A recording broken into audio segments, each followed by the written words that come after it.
growing up, and I'm still that way now. I'm very inspired by lots of different styles. Be equally moved from by Leo Kottke as I can by full sort of thing. To Angelique Kidjo. It doesn't really matter on style, and I think I'm sort of influenced by everything that I hear and see.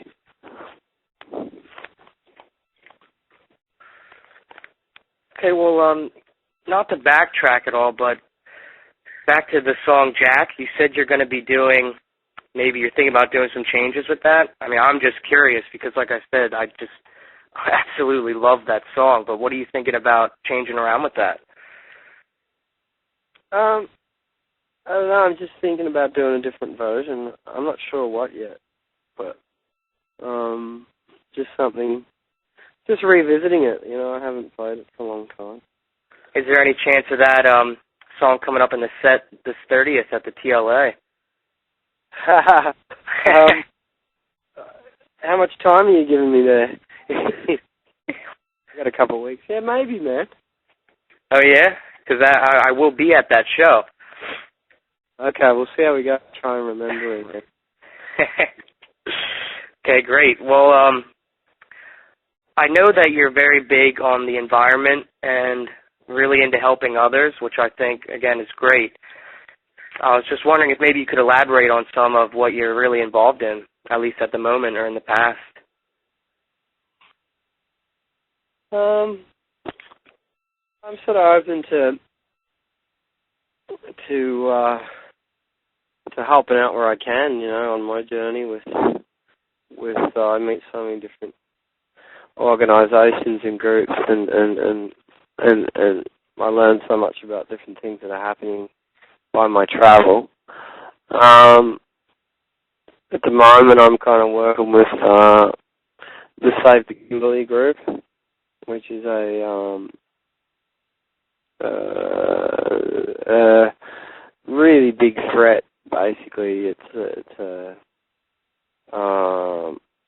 one of the world's last great wildernesses, the Kimberley in northwest Australia.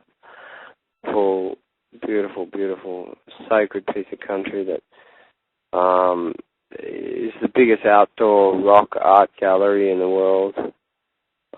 And it's an insight into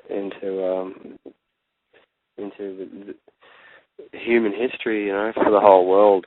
But it's threatened by gas development of gas industry, 3,000 hectares along the Kimberley coast, which will just scar that land incredibly.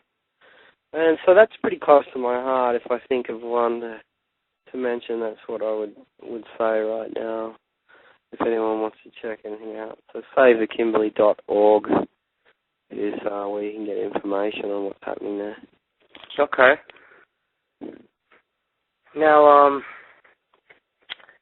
it's been, I guess, about 7 years since your first album was released. Now, I don't know, maybe just for the U.S., and now it's 5 albums later, and almost, like you said, a year since your last album was released. What's next? Like, where do you see yourself going? What are you working on now?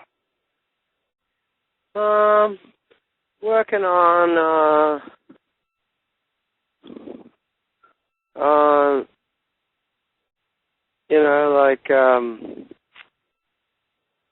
I guess this new album with the new band, and that's really inspiring, It's only been 5 weeks that we've been working together, but I've been writing some interesting music, and I just think that this album we're going to record in October is going to be something, I'm really inspired by it. It's going to be something really interesting. And, it's going to have a bit of an African feel with the inclusion of Toto and Andy. And, and what I'm writing is very bright and bubbly. And so, it's going to be interesting. I'm looking forward to hearing it. Do you have any songs, I mean, not completed, but maybe already sculpted? Do you know what I mean when I say that? Yeah, totally. I have the whole album in my mind. Yeah? Yeah. Now, could you elaborate on maybe a song that's going to be on the new album?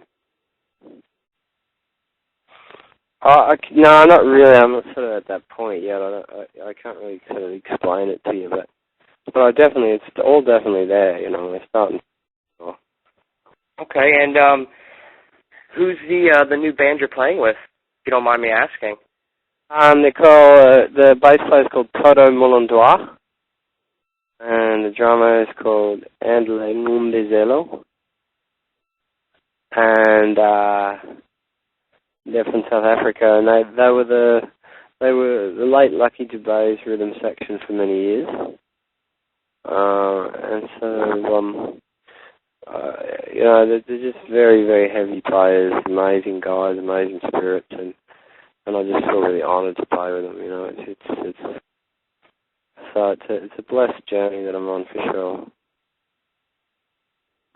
Okay, well, I just before we end this, is there anything that you want people to hear? Is there anything that you want to touch on that you think needs to be said, or something you would want to leave everyone with? No, I think that we covered what